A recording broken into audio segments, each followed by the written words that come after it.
Welcome, everybody, to the SideQuest, your weekly journey into the world of video games, video game culture, and sometimes, I don't know, gross stories here and there once in a while, usually. But, I don't know. Maybe not. We'll see. We'll figure it out. I'm Dali Demofsky. Joining me, as usual, the one, the only, the beautiful Erron, Twitch affiliate, Scratty Bones, Beanie Cap, Kelly. Hey, speaking of Twitch, you fucked up your link on the tweet. Did I really? You put 3 slashes. Oh, fucking three. Oh, shit. You triple slashed it, Dali. You can't triple slash a double slash. You gotta be careful with that. Did you retweet that? Yeah. Oh, you dick. I'm gonna delete it. Yeah, hey, what's up? Hey, how you doing, man? I'm doing okay. I'm not sick anymore. Hey, you did it. Woo-hoo. Yeah. Brr, brr, brr. I'm a little sick, but at least I sound normal-ish. Okay, that's fine. Yeah. Sounding You know how it normal is goes. good. Yeah, I woke up, I think Monday or Tuesday. And I was like, "Oh, I don't feel so good." And obviously, I'm like, everybody's freaking out around coronavirus, but I live in such a rural area that I was like, it's fine. Like the nearest outbreak in Canada, I think, is in Toronto. Yes. Yep. Toronto. So it's like, well, it's definitely not here. Like the chances that I would have it are very slim. Maybe it's just the flu, like normal ass flu. And then I got worse at work. And I got home, and then I woke up the next day. And it felt like my head was going to explode, but otherwise, like physically, I felt fine. So I was like, oh, this is one of those flus that really takes a while to kick in. Oh, wow. And then I realized at work, I was like, oh, no, it's the sinus thing. That's why the head feels explodey. I get this thing where my sinuses are messed up. So if I get a really bad cold, my sinuses will bleed and then fill with blood, and then the blood will harden. Ooh. Yeah, it's very unpleasant, but You're really making this gross on a guy. yeah. But so I was just I figured out what it was. So I got home and I took a bunch of like crazy powerful Advil and a bunch of like anti-inflammatory stuff. Okay. And then I won't describe the process, but proceeded to remove blood. And then like so the nice part about it is once that's done, it doesn't happen again until I get sick again. So I'm just sitting around like, oh, I feel normal. And then Wednesday rolled around. It's like, hey, it's time to do the podcast. And like Tuesday night around 4 a.m, I went to say something out loud, and it came out like, and I was like, oh, I don't have a voice right now because that happens. And so my voice came back, and now I'm deaf in this ear. I'm deaf in my left ear right now. So I'm gonna rename you to Erron. Something's happening again this week, Kelly. Oh man, You're luck, dude. Okay. I have such bad health problems that I was sitting at work the other day, and I was like, I'm gonna go online and figure out like what qualifies somebody for disability in Canada. Yeah. Like I'm just gonna look it up. Turns out it's a lot. Really? Yeah. Like Did you check, they did you go down the list and you're like check. So it's not even so much that it's a list. It's that you have to be diagnosed with conditions that count as both severe and terminal, and then they have definitions for what those words mean. So it's not like a list of things. It's just you have to be so bad off that you qualify under both these definitions. It's like, wow, a lot of shit tries to kill me. I wouldn't call it even terminal because it keeps getting better. So maybe you're just indestructible. Like you should be dead by now. They've given you everything, and your body has created the It's like that Simpsons, the Mr. Burns thing with all the germs in the door. Yeah. Yeah. Well, we're lucky you're alive. We're happy you're alive, and we look forward to hopefully keeping you alive at least another week. But we'll see. That would be nice. Depends on how you treat us. And gaming wise, have you actually had a chance to play anything while you've been laid up? Not anything super new. I can't remember if I talked about it. I played a little bit of Hades. Yes, you talked about it. Yeah. And that I know I definitely talked about it before, but I have to look the name up again. I played that strategy game on the Epic Game Store, whose name I can never remember. the very early access one. Okay. Um, that I'm waiting for the damn app to load right Sure. now. Um, Surviving the Aftermath. Okay, that's right. Yeah, you talked about that one. Yeah, Surviving the Aftermath. Yeah. Okay. So I played a little bit more of that because they just released another big content update. It was update number 4. Um, they changed a lot of stuff in that game. It's still very easy. So early, it's not like there's a bottleneck yet. But they're moving in a direction where I can see like I'm starting to see like by the time that game is quote unquote finished, Mm-hmm. it's probably going to be really interesting. So when a game's in early access like this is, do you find yourself what's the word I'm trying to think? Like when they have these big giant like content updates or big changes, is it kind of weird that that they're able to? I don't know. I guess what I'm trying to say is when a game's in early access, it's going to be in flux and it's going to be tweaked and adjusted as it goes along. But to see big giant content changes happen is kind of weird because I wonder like how much of the actual game idea they had solid and how much a company is just figuring out as it go along. I mean, maybe that's the whole purpose Well, of early access, right? I think the most egregious example of that was Rust, right? Yeah, yeah.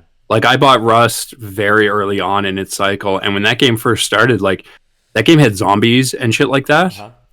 Like it was one of those games, and then I they remember. released Yeah. this they released this huge update where it's just like, yeah, that's not what this game is anymore. Now it's just like now it's still like the core is still there. It's still a survival, Mm-hmm. construction thing, but it's not that anymore.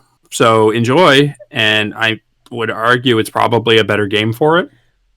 This one here, this current update, the core of the game, since I've been playing it, is still there. You're still building the same structures on the same, procedurally generated map, and you're still running out on the world map and sending your little scouts to gather resources. Like that's all the same, but they really tweaked. They tweaked how buildings worked, and they tweaked how the tech tree works, Sure. and they expanded on the tech tree.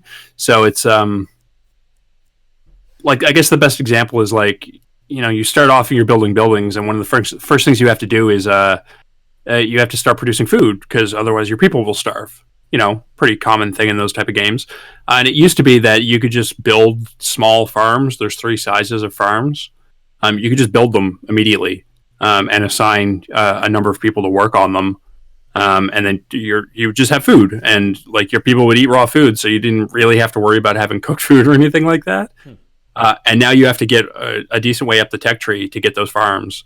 And then even when you do that, um, you have to research an additional tech to add a second worker to it. So, it's actually adding like, oh, I can make food now, but I still can't make enough food to get a surplus going. Now I got to keep researching. And the only way to get research is by exploring out on that map, which kind of seemed pointless before.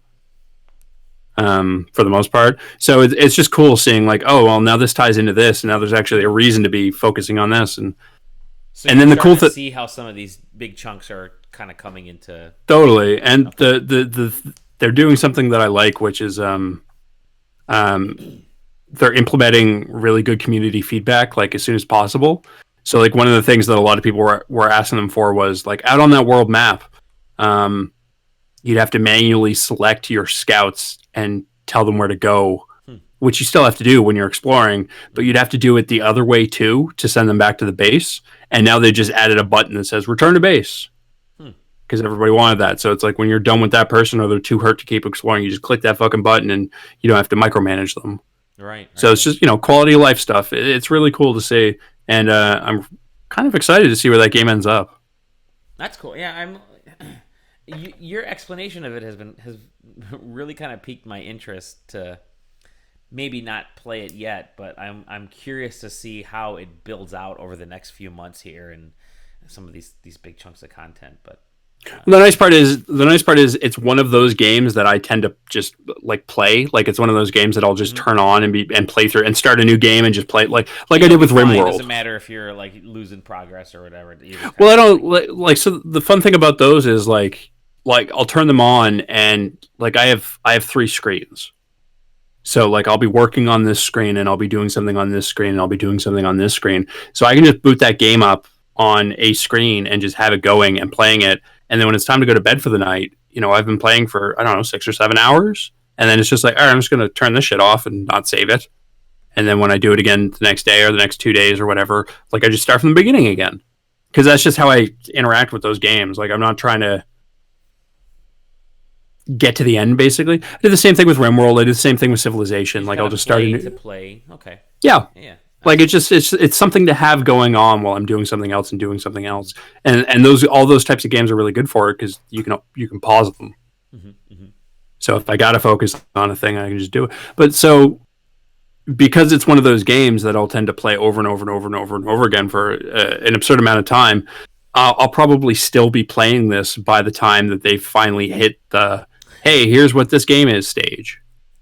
This is the So actual game design. Yeah, yeah. yeah, but yeah, that's pretty much it. That's all I've been playing. I feel like there was something else, but I don't remember what it was. I don't know. Excellent. Excellent. Yeah, Good. Good. Good. Good. yeah, Good. Yeah, I'm. It's kind of weird. I mean, we've talked about it in the past, and we go through these ups and downs in games we're playing, and I am just about to. So I make it a point to complete every Nintendo game I play because I feel like those are you can resell them pretty quickly. Um, at least every I like to complete every Nintendo game that I own. And if, like I said, if I'm done with it early, I can resell it, and it's still got really good value, and they tend to maintain that value for a while.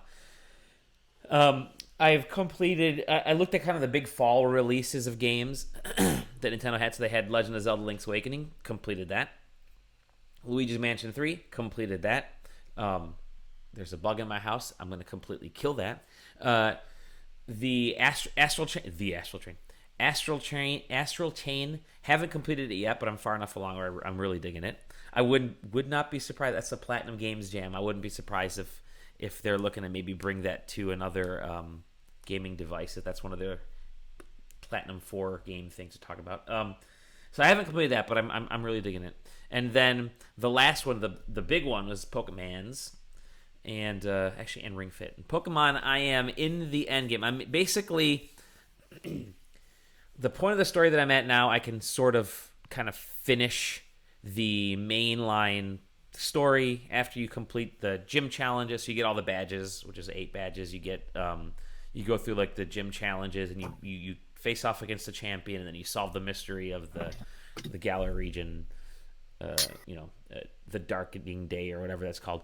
And so I'm right at the end of that. And I'm just about to complete that game. And then there's a bunch of, obviously, post-end game stuff that people hop into. And I'll be, lots of raids and collecting Pokemon, all that kind of stuff. And I'll be into that. And so anyways, I'm right at the end of that. My goal is to have that completed before I head out on my vacation here in a couple weeks. Looks like that's going to happen. I ended up grabbing Pokemon Home, which lets you transfer Pokemons back and forth from different devices. You still can't transfer Pokemon out of Pokemon Go, which is like the number one place that I get Pokemon from. I think I have sure. I have right now I have about 7,000. Well, over time I've probably caught about 15 to 20,000, but I have 750 I think right now in my box or my bag or whatever it is. But they're all like completely unique Pokemon.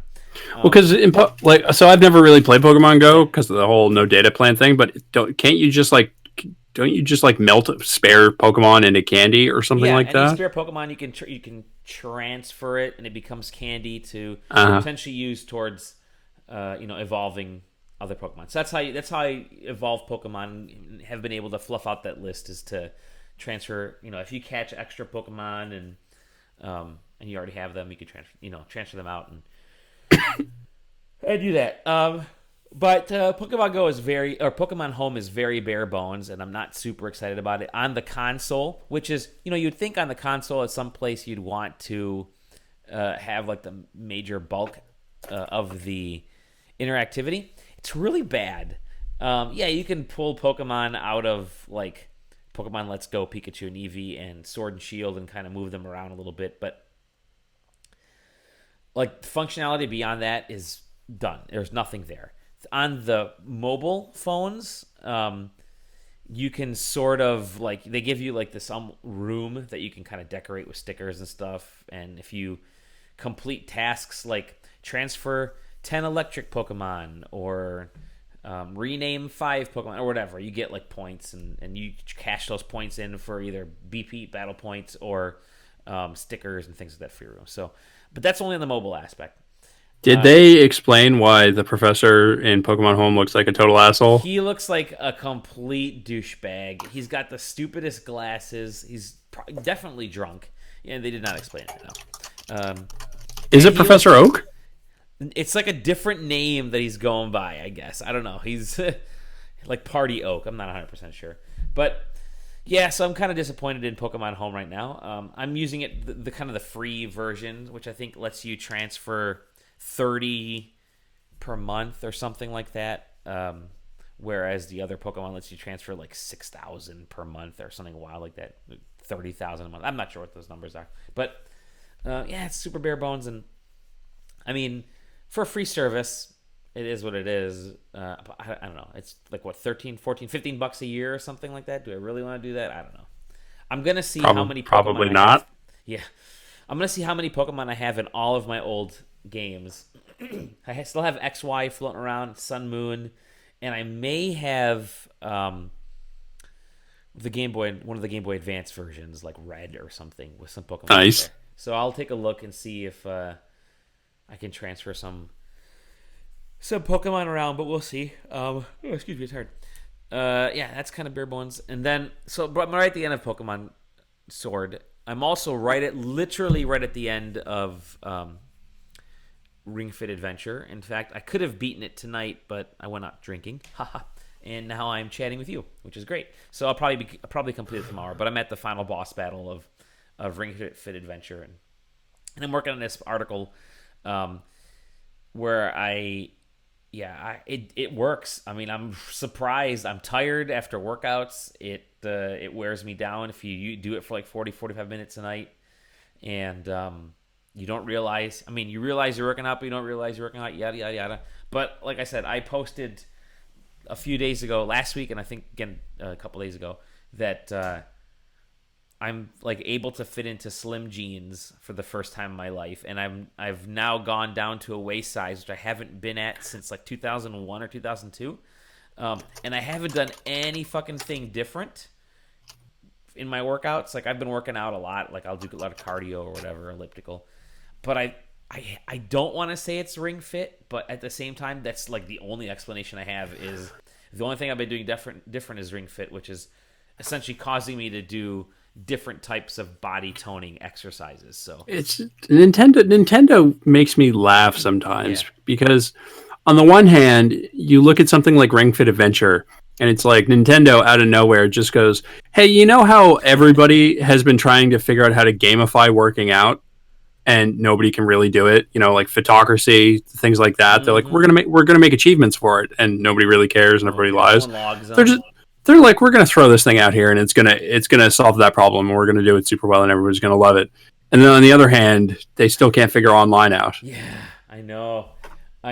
They're like, let's gamify working out, gamify fitness, but literally making it a video game with fitness in it, and then they can't fucking figure out online because they're having all kinds of online issues. We talked about the Animal Crossing shit last week, which is infuriating because my Switch, almost 3 years old, basically 3 years old, is on its last leg. The fan is louder than a jet engine, and I essentially need to upgrade if I'm going to continue playing games. But the dilemma is, and I told this to Sam last week, if I buy Animal Crossing, install it, and get it working, and like my Switch dies, then I'm fucked. Like they can't get Animal Crossing off there. Everything else is saved. You know, I could transfer everything else or whatever. Everything else is saved in the cloud, but not Animal Crossing, and that really kind of pisses me off. This isn't even like a unique problem. They had the ship problem with the Wii, didn't they? They had the same problem with the Wii, the same problem with the Wii U, and they consistently have this. Game the 3DS version. Luckily, it lived on the cartridge, but yeah, it's really a bad situation with Nintendo not being able to figure out online, like never being able to figure out online this entire time. But whatever. Anyways, Ring Fit Adventure, it works. I'm at the end of that thing, so I can finally stop talking about both of those games. And one other thing that I've been playing. I feel like I'm in the future. And a lot of folks have already been using this. They've been using it for a while, and that is the Project xCloud test beta, whatever you want to call it. And it's been out on Android. I don't know why you haven't been using it. Maybe because don't have an Xbox. You don't need an Xbox. But it's on iOS now. And as you can see, it's loaded up on my... I'm going to hold it up to the screen here. Da-da-da, there's Halo, Master Chief Collection, yeah.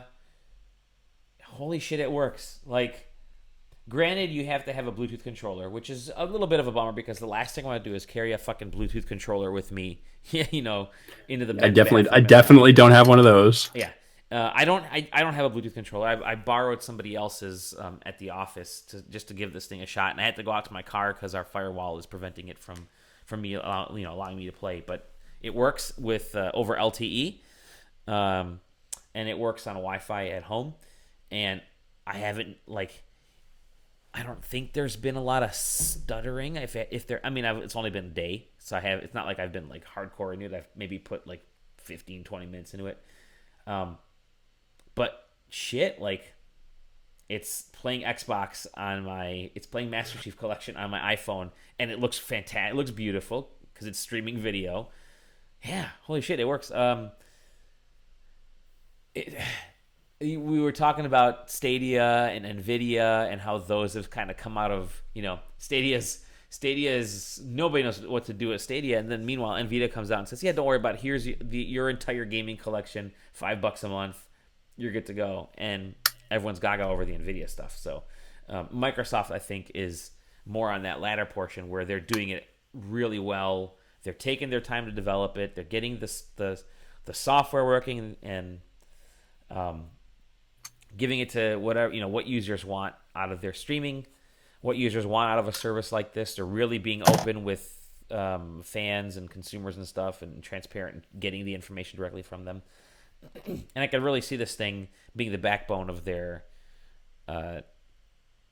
of what Xbox is down the line. Like, streaming is, you're going to turn on. I mean, I've been predicting that for 2 years now. You're going to turn on your whatever device, whether it's an Xbox or it's something else, and you're going to be able to just turn it on and start playing immediately where you turned it off. Yeah, that's supposedly the magic of Stadia, but I haven't tried it, and they're not letting me try it. Meanwhile, everybody's fucking getting a chance to try the Microsoft Project xCloud, and so that's the big difference. I think Google's still being very. I just checked. You can just download that shit. What? Like the xCloud thing. Like, I just checked on the play. For Android now you can just download it. For iOS you still have to go into sort of the test flight, but I think nobody is getting denied. Everyone's like, yeah, go ahead, give it a shot, and it's great. So kudos to Microsoft for figuring out at least how to get the basics of it down. So I am definitely curious to see if they can continue to pull it off, and I'm going to try it on a couple other devices here. We have an older iPad that I want to give it a shot, and I actually have like an old LG Android phone. I'm going to try it out on there too, but on my iPhone X, it works. So yeah, kudos. I'm looking forward to it. I'm now looking to get what I'd love to do is get sort of a clamshell case that you open it up and it kind of turns it into a DS. So I have a little kind of Bluetooth controller at the bottom, and I'm sure those exist. If they don't, somebody get on it, because that's the optimal way for me to play, and I could then play at the office and in the men's bathroom. My phone case has essentially a kickstand. Oh, nice. Okay. So you can, if you set it down, you can kind of put it like this, but it works better like sat like vertically. Mm-hmm. So I mean that's perfect. Oh yeah, totally. Just have a little controller in my pocket and sit down my phone. And the other cool thing is with phones these days is you can output from your phone onto a television. So I could go to a friend's house with my iPhone and a Bluetooth controller and just say, hey, let's stream it to your television, and just stream it, connect their TV, stream it to the TV, and play Master Chief Collection through my phone, stream to television. And I think that to me means we're getting somewhere. We're definitely getting somewhere. But yeah, so that's all I've been playing, and just trying to get through this winter. We've been snowing a lot, but whatever. Let's get into some news, because it's been a fucking crazy news week. We got a lot of shit has been happening. I mean, let's start with the showstopper. Yeah. Hey, that Sonic the Hedgehog movie's pretty good. Supposedly, yeah, it's getting some decent reviews. I think we're Yeah, we're gonna. I think we're going on Sunday. that I'm looking at a tweet on the Twitter right now Hmm. that's pointing out that Sonic the Hedgehog the movie has a higher Rotten Tomatoes rating, both tomato meter and audience, than Rise of Skywalker. Oops. That really than Rise of Skywalker. That's Yeah, awesome. 65 and 90% tomato meter and audience for Sonic, 52 and 86 for Skywalker. Now, granted, Sonic is out today, so there's only been like a couple hours, a couple showings of the movie. So a lot of people are rating it, but they necessarily haven't quite seen it yet. So, yeah, I would like to see it. I want to see it. I want to see it. I like Sonic the Hedgehog. I've always liked Yeah. Sonic the Hedgehog. I think that most of the games suck, but Yep. I like Sonic the Hedgehog. Um, in other nerdy movie news, did Hmm. you see that? You see that test footage, that camera test for the Batman featuring Robert Pattinson? No. Oh, buddy Oh, boy. I gotta check this out. Let me see if I can pull the link up here for you really quick. Here it is. Uh, Don't post it in the chat because I can't see the chat. I've minimized the chat for the. can you see the Twitch chat? No, that's what I'm saying. I can't see the Twitch chat. If you Oh, send it to me on, I mean, you know what? I can see it on my phone, so I'll use it. I'll check it on my phone. Continue, all right. continue the Uh, conversation. I'm watching it on anyway, my phone right now. I see it. all right. Anyway, it's just a test shot of the costume and who I Oh, assume is Matt Robert Reeves fucking Pattinson. Where, posted it. Okay, that yeah, works. that's how you know it's legit because like that's The him. actual fucking director is posting. Okay. Um, the costume looks okay. Oh, look at this. Like Some starts off dark and then it. people have people have broken it down a little bit and they've done a little like color balancing to get a better look at the costume. Um, it looks neat. Yeah. Close ups of the mask, like the cowl. It looks like hand stitched leather, like Oh, fitted to cool. his face. And man, Robert Pattinson's got a fucking jawline on him, huh? Yeah, he kind of does. Holy shit. If he doesn't, this totally accentuates it. You know, there's like this weird, almost, I'm looking at it, almost campy, classic 60s Batman look and feel to it, which I No. dig in. Holy shit. Yeah. And then they show the logo and it looks like the like the actual bat symbol is like tech. Like it actually has like little Shit like on there, yeah. yeah, so it'd be interesting to see how that movie goes. I'm actually cautiously excited for Me that movie too. now. Did I tell you I went and saw Birds of Prey this weekend? It was good, right? Ah, You didn't like it? bad. I mean, Was it better than Suicide Squad? oh yeah, it was definitely better than Suicide Squad. I will say this: Was it better than I think what I Aquaman? didn't like about the movie was that the entire and everyone's like calling it this big, it's a big feminist movie. It's really powerful for women, but I think people are forgetting that the majority of the movie, she's quite literally crying over the Joker, and Yeah. that kind of it feels icky. It's like, okay, I've seen that, and for me, a strong character picks himself up, a lot quicker and moves on. And I guess it was more of a. It's not necessarily an action movie. I guess maybe that's the best way to say it. It's not a superhero movie. It's more of like a traditional action comedy type of film, No. which you have to kind of go into it thinking that instead of thinking comics. The thing that I've been seeing people say about the movie that kind of made me think for a minute. They're like, it's really great. It's a female led movie, and all the main cast are female, and they're That's talking about shit. cool. That's awesome. They're talking about shit Great that's not actress. dudes, Yeah. which is great. And all the dudes that are in the movie are either assholes or villains. And I'm like, well, yeah, but aren't all the characters assholes and villains? Yeah. Like Yeah, every they single are. one of them is an asshole and a villain, right? Every female hero is an asshole or a villain. Every male character is an asshole or a villain. So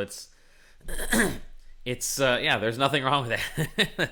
Yeah, I mean, like I get it. Like it's cool and it's very good points about, especially about the dialogue and the fact Mhm. that it's a female-led film. But still, it's like that being your criticism or that being your point. I guess not a criticism about like the dudes being assholes and villains. It's like yeah, but all the characters are that.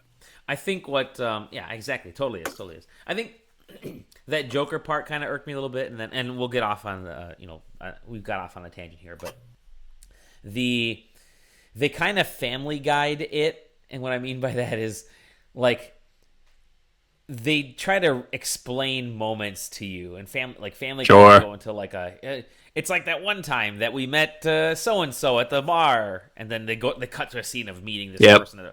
They do that a lot in Birds of Prey, and they're trying to tell the backstories for all these characters, which you're meeting for the first time. So the whole movie feels like a lot of backstories, which I think brought down a movie like Batman vs. Superman, where you met a lot of the characters then, or Justice League or whatever. You're meeting a lot of the characters then, and it's you're kind of getting their backstories really quickly. Or it's, Martha. So I think that's what kind of held. I would have loved to see a little bit more organic storytelling style than that, but I mean it was fine. I didn't hate it. I didn't love it. It was just action comedy, and I mean let's take a second here. Let's see where it fits into the DC EU. Better than Suicide Squad. Better than Suicide Squad. Better than Aquaman. I think on par. I think Aquaman. This actually had a story and a plot you could follow, so I liked it from that standpoint. I liked the visuals and just the craziness of Aquaman. I didn't like Aquaman. Maybe this is better than Aquaman. I guess I'll say better than Aquaman. Yeah. Better than Batman vs Superman. Yes. Better than Justice League.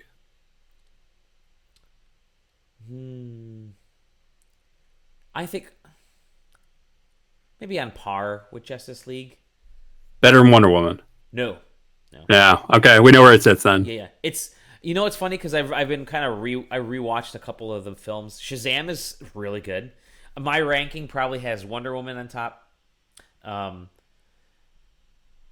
Shazam and Man of Steel are probably tied. Man of Steel's actually, you go back and rewatch it, you're like, well, it's actually a pretty decent film. It's actually Man of Steel is a really okay Superman movie. Yeah. But I don't think that was the movie they should have tried to launch a cinematic universe off of. I totally agree. And I almost think they weren't trying to launch a cinematic universe with that movie. I think they were just trying to reboot Superman, and then they were like, shit. Oh, sure. Let's make a cinematic universe out of it because working with Marvel. Like, you know what Man of Steel is? Man of Steel is the Superman movie that the Joker is for the Joker. Yes. Like, the Joker one that just came out. That movie's completely fine on its own, not a part of anything. Agreed. That's where Man of Steel should have been. Yep. But, Anyways. yeah. All right, let's move on to some more news. Yeah, actual news. Good time news. I got a couple. I've only got a couple. News number the first. Half-Life Alyx. The Valve Twitter account announced it'll be available on March 23rd. Mm-hmm. So you're looking at 6 weeks, 5 weeks. That's 5 weeks. Coming up fast, and then you can right now play all the Half-Life games for free. So I'm going to get onto that because I've played Half-Life 1, 2, Episode 1 or 2. Those games are really good. I think if you've never played them before and you're going into them for the first time, you're going to be wildly disappointed. Understandable. I bet you've played 100 games that have really good physics puzzles in them, for example. Mm-hmm. So playing the game that kind of revolutionized physics puzzles, like the first one, probably not going to do it for you. Yeah, sure. But, do it. Anyway, they're free. Why not? Mm-hmm. Jeff Keighley stepping down from E3. This is interesting because he's always the face of games, Mr. Game, and he's not going to be doing the Coliseum, is he? Nope. No. He for the first time in 25 years. So this was also announced via Twitter. It's twitter.com/Jeff Keighley. If you're looking, hi Jeff. Friend of the show, Jeff. Yeah, he tweeted a statement. It's not that long. I got it here. It says, a statement from Jeff Keighley on E3. For the past 25 years, I have attended every electronic entertainment expo. Covering, hosting, and sharing E3 has always been a highlight of my year, not to mention a defining part of my career. I've debated what to say about E3 2020. While I want to support the developers who will showcase their work, I also need to be open and honest with you, the fans, about precisely what to expect from me. I have made the difficult decision to decline to produce E3 Coliseum. For the first time in 25 years, I will not be participating in E3. I look forward to supporting the industry in other ways and at other events in the future. That's what's interesting about this is if he just said, I'm not going to be doing Coliseum, I'll still do YouTube Live. Because remember, he did the whole YouTube gaming thing for a while there at E3. Sure. But he's like saying, you know what? I ain't going to fucking go. Yeah. Fuck that shit. Which is, that to me is a statement, you know. Because the Coliseum was like hit or miss. It was just basically, let's see if we can get a few stars on the stage and talk about games. And I never went to them. I watched a couple streams here and there, and they were horrible. But to just literally say, I ain't going to go this year, that's big. So we every time it comes up on the show, we always talk about how we think E3 should change to fix it. Yeah. And E3 this year, based partially on more recent statements and partially on those leaked decks that came out, I don't know, what, 6 months ago, 7 months ago? Yeah. It seems like they're trying to like popularize themselves with like YouTubers. Mm-hmm. Like getting on board with, you know, big famous YouTubers, and you know, they've already been doing like the celebrity things and shit like that. And I bet that that's not a direction that Jeff Keighley wants to go in. It's or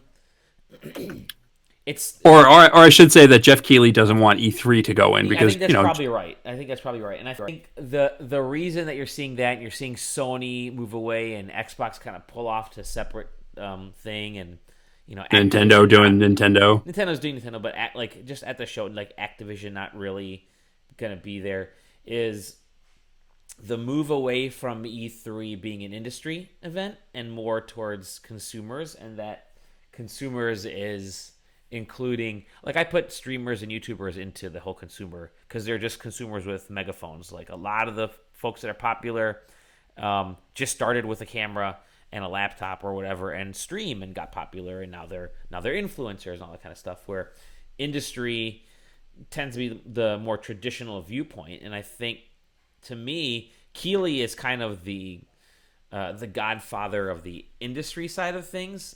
That's why he seems like he's always hesitant, doesn't really know what to do with the whole YouTuber. It's, you know, every year we have a new name for influencer, YouTuber of the year, or whatever, because he doesn't know what to do with it.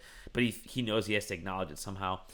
And yeah, E3 seems to be going more towards this YouTuber, streamer, influencer standpoint and away from traditional industry. And that's where you almost want, like, you have the pure fan show, which is just kid off the street to go see PAX. That's why PAX is my favorite. Used to have E3, which is an industry show. It used to be a good time because that's when you would bring the buyers in and the retailers in to look at products and get ready. But things move a lot faster now, or things move a lot differently, and they basically need to start getting information in like January, February, March timeframe, and so June is too late for most retailers, because they've already started hyping things up, you know. Well, June is late, but I think the other problem is E3 is in America. Yeah, and America, you know, there's not a knock against America, like from any other perspective other than it takes a lot to travel across that country. Mm-hmm. Or a big ass country. Yep. And then you think about something like Gamescom, mm-hmm. like you can come from essentially every country in Europe very quickly, and you know, you don't have to drive. They've got trains. Like you can drive. If E3, weirdly, you almost want like a U.S. game show. Like Gamescom is very happy saying we're the European game show. Tokyo Game Show, we're the Tokyo Game Show. It's like they don't invite Activision. Activision's not the Tokyo Game Show, but you know, EA's not the Tokyo Game Show. But what if like the U.S. game show, like E3 or whatever the next industry event, maybe it's not E3, maybe it's something completely different, it just becomes the United States Game Show and U.S. Gamecom, and that takes place like fucking Chicago, where it's right in the middle, or San Fran, where the majority, or Seattle, you know, where are in the backyard of Nintendo and Microsoft. No. Like, we're going to do it here, and this is when we're going to do it, and we're going to have every, you know, retailer or whatever, they can come up here in, you know, March. Fuck PAX, I guess. Who knows? Well, I think part of the problem, excuse me, I think part of the problem is they missed the window. Yeah. Yeah. Like I think that would be a totally valid thing to do if PAX didn't exist. Yeah. Well, if they keep fucking moving PAX into February, then you might have time to do shit in. But they also have GDC, although GDC is more aimed towards like game developers. You know. Yep. You could almost, man. There's a lot of things. There's a lot of different ways you could do it. We can brainstorm like crazy, but You know what? I was thinking about this earlier. I know exactly how to make this a winning thing. You send everybody a VR kit, and you do it in VR. yeah. You have a bit. You have a big. Like LA Convention Center in VR, and you have booths set up, and they all play videos because you can do that shit in VR. I like that. And that's how you see the slices of the games, and then you have like stuff rendered, and you have photograph. The LA Convention Center. You can even have shitty convention food. Sure, That could be kind of cool. like accurately render out, consoles or whatever, and so you can pick them up and move them around. You can get the dimensions and see what they're intended to look like. Yeah, exactly. Sure, do that shit in VR. The internet exists now. Like it doesn't. E3 as like an industry show, it's really hard to compete with the internet. E3 made sense when the internet didn't exist because it was a perfect way for everybody to get together and all say the same stuff and coordinate coverage. And on the other side, it was a really good way to release your stuff to everybody and get your message out there. But now it's just the internet. Put a fucking Nintendo Direct out. Hey Nintendo, where's your Nintendo Direct? Speaking of which, where the fuck is their Nintendo Direct? This is the longest since like 2015 or something, 2014. Yeah, so their E3 is like honestly, there's a part of me that's thinking maybe I don't go to E3, or maybe I go to Saturday or Friday or something and hang out that weekend and make it like an LA pit stop, and then fucking don't go to E3 proper, just like fly back on Tuesday, go for all the press conferences, go because you can get a lot of the hands-on stuff you can get done before the show kicks off. Or the other nice thing is a lot of the things you can actually get into the convention center on like a gamer pass, so I can, or whatever, get into the convention. Don't even actually step into the real show floor. Just like go in, do my meetings, and leave. I can probably knock that shit out in like by Monday afternoon and then be all done. And it's just and if they want to go in a direction where they're more like customer facing, being open to the public and shit like that, I think they got to tailor like there's no reason for just like your average video game player to go to E3 over something like a PAX. Right. You know what I mean? Like I don't like if I'm going to E3 and I'm not in the industry, like I'm going because E3 is supposed to be the place that you get to see like all the cool behind the scenes shit. I don't care about playing hoops with Snoop Dogg. Yeah. You know what I mean? Like that's neat. I'm sure like, you know what I mean? Like I'm sure some people are like, wow, that's really cool. I get to play Battlefield with 30 celebrities. Do you think it's like it's that much more of a burden now on the developers and producers and console makers, because now they have to have like press industry? We're fine with understanding we're going to go up to the game and you're going to have beta screens pop up, you're going to have the game crash, and that's okay because they're not selling us the final game. They're just saying, here's what we're working on, here's just a snippet, we know there's going to be issues, don't worry if we reset it, done. Now it feels like, well, here's the problem, and like tougher. this isn't developers' fault at all. This isn't really anybody's fault, but I think the difference between us and your average video game player is that when you and I think preview, we're expecting to see like a fucking console prompt to load a section of a game. Totally. And like 90% of the time, we're not going to be able to touch it anyway, because if you walk to the left, the whole thing's going to crash.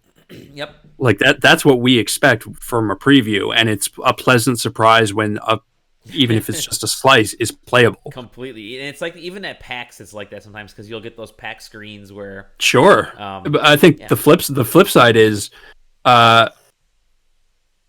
what a customer, like what a consumer, like a non-industry individual thinks when they think a preview, they think like a demo disc. Right. or Right. they think like or like to more modern a Guess demo what? on Steam This or ain't something like that. it. Like no, like Uh-uh. you're what you think a preview is and what we think a preview is very different. Well, what's also crazy is the you know that that forces developers and publishers to have higher quality content, which means they're pulling resources away from people finishing actually developing the games. It also means you're going to have less shit on the show floor because if you're going to have and you're going to have more videos, right? Because that's what Spider-Man was those years that Uh-huh. they first started allowing the public on the show floor. Um, they said, okay, Spider Man is just going to be video that you can watch. So nobody can Well, actually play it. You're just going to watch the video because it's not done. At least if we fuck up, we know exactly how to restart it. And you had that with a lot of the games the last couple of years, where it's like worthless for these folks to stay in line for an hour and a half to watch a video of somebody playing Resident Evil 3. So I think that's yep. going to happen a lot. The, I mean, it even happens with us in the press, right? On the show floor we can play certain games, certain demos, and they're like snippets. Like I remember the year they had Portal 2. Um, Mm. Portal 2 on the show floor was that sounded good. Whatever you're drinking, like that Coca Mm. Cola, baby. Portal 2 on the show floor was not exist. It didn't exist on the show floor. Valve was at E3, but didn't exist on the show floor. You had to go up to Valve's meeting room to see Portal 2. Yep. So I got Closed in the meeting door. room. I saw Portal 2. I saw them play Portal 2. Actually, didn't even see them play Portal 2. They sort of played a video of Portal 2. And it was a very controlled video sequence. And they said, we'll answer questions at the end, blah, blah, blah, blah. And it really was like you're watching a movie trailer. It was a gameplay sequence. You're watching a movie trailer. And then at the end, you can ask like one or two questions. That's it. That's what Yeah. it was for me. However, that's my level. The editors and chiefs of certain of gaming sites got to actually play Portal 2 because Yeah. they're not that because they have power, but because the Valve understands that these folks are editor in chiefs. They're higher ups. They know to expect the game is going to fuck up. The game's not going to be in perfect condition. The game's going to need time to be finished. But at least they can get understanding of, get the It's hands on and be able to talk to that. it's a learned skill. It really is. Like it takes a very long time to be able to look at something that early and that not broken Mm-hmm. but unfinished and be able to extrapolate in your head what they're aiming for. Right. Like they're showing you a thing in situations like that. They're showing you a thing in the hopes that in your head you can see where it's going to be, where otherwise somebody needs to see the game fit, like essentially complete and playable to get that same picture. Like that's what E3 was, and I don't know if that's necessary I anymore. agree. I agree. So I fucking leave it to PAX. I think sell yeah, like Blizzard does it with BlizzCon. Sell an online consumer pass for if they really want to get shit from E3. They can they get the demos ahead of time. Maybe some demos that are kind of prepackaged ahead of time. You pay your $100 or $80 or $50, whatever it is. You get it at home. You can watch any stream you want. It's easier. mm-hmm. I don't know. Maybe there's another way to do it, but I think mixing the consumers in really fucked everything up. And good for Jeff. I think him leaving E3 was the strongest wake up call yet. And they went in like E3 said, "Oh, but Jeff Keighley." Well, They came in and said, "But look, we have Xbox is still going to be here, and Nintendo, and Capcom, and Bandai Namco is going to be here." And everyone's like, "Okay, that's fine," but whatever. yeah.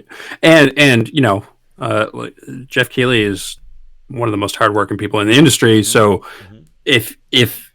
if this gets him a little bit of a break, like Yeah. good for him. Not to say that he might not find something else to do during that same time because he works constantly, but Yeah. Yeah. I'd rather Jeff not do something than do it and not enjoy doing And it. do it and regret it. And I think he Yeah. may have been regretting the Coliseum stuff because it didn't really get a lot of good traction the last couple years. I would say if there's if there's anyone I would put in charge of developing an E3 conference, it would be Jeff Keighley. Like, I would like to see Jeff Keighley Sure.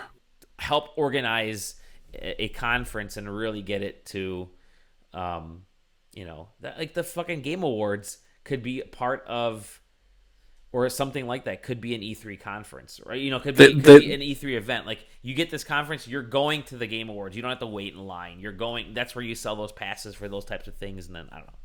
No. Whatever. Anyway. Move on. I'm depressed. Let's move on. Yeah. Anyway, I got one other thing. Really, there's probably some other ones. Tim Sweeney was firing off.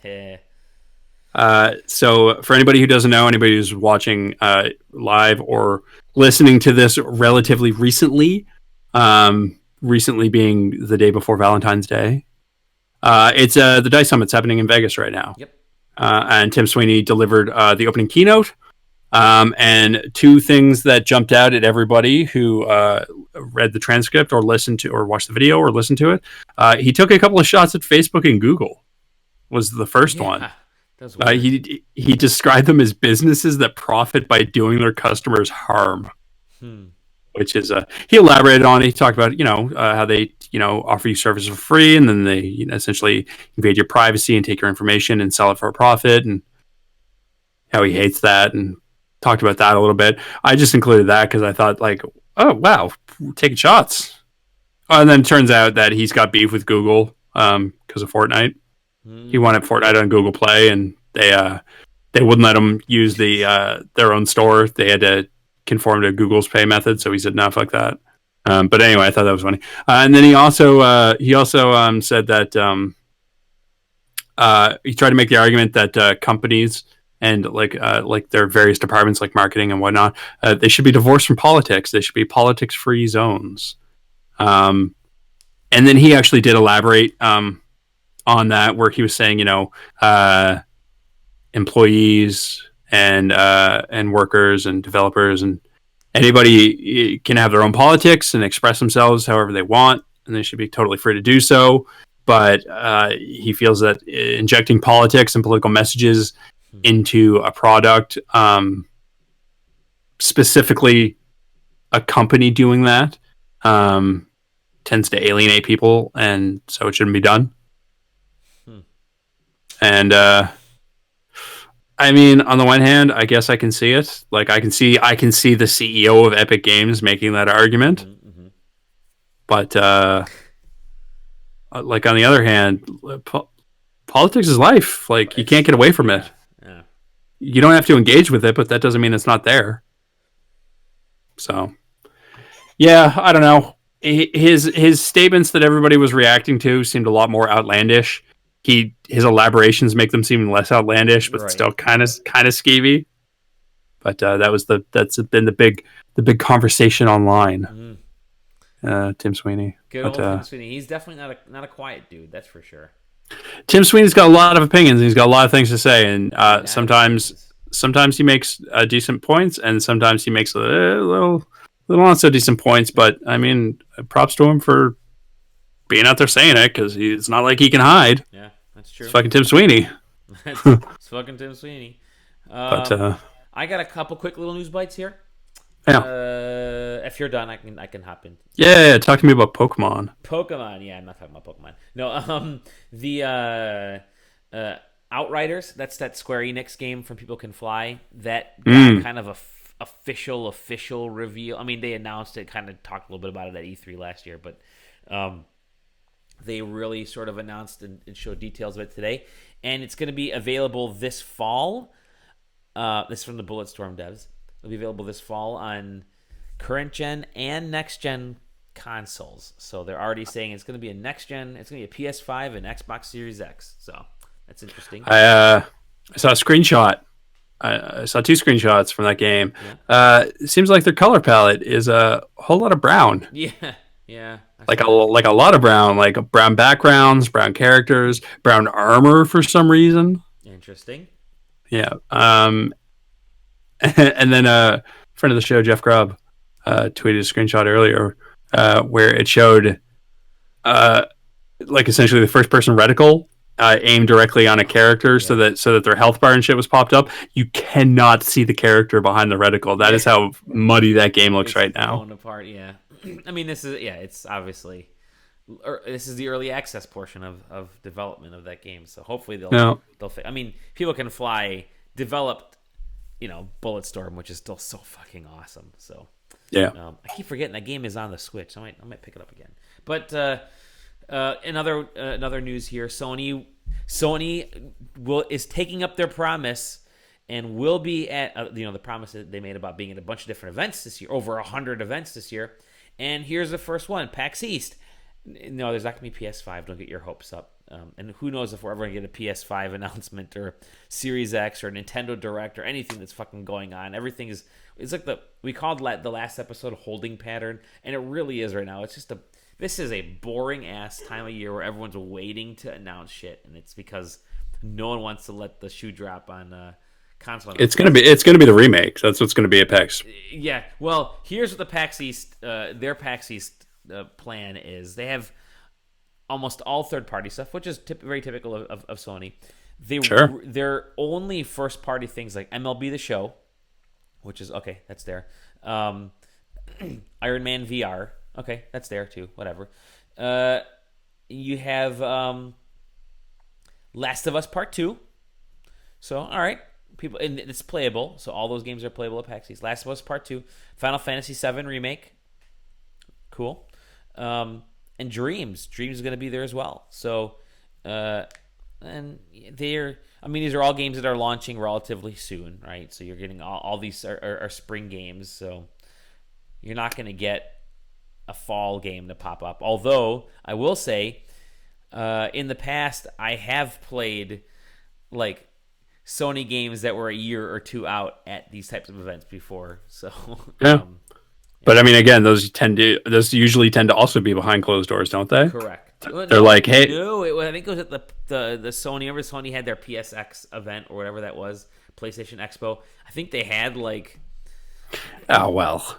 I mean, at a Sony event, I could see totally them letting you play something that far out. But it's something like a PAX. They ain't gonna do it. If they have something that far out, you're gonna have to go to a place and sit in a room. That's true. Like they're not gonna have that shit on the show floor. And then there you go. That's what Sony's showing. And let's see if there's anything else.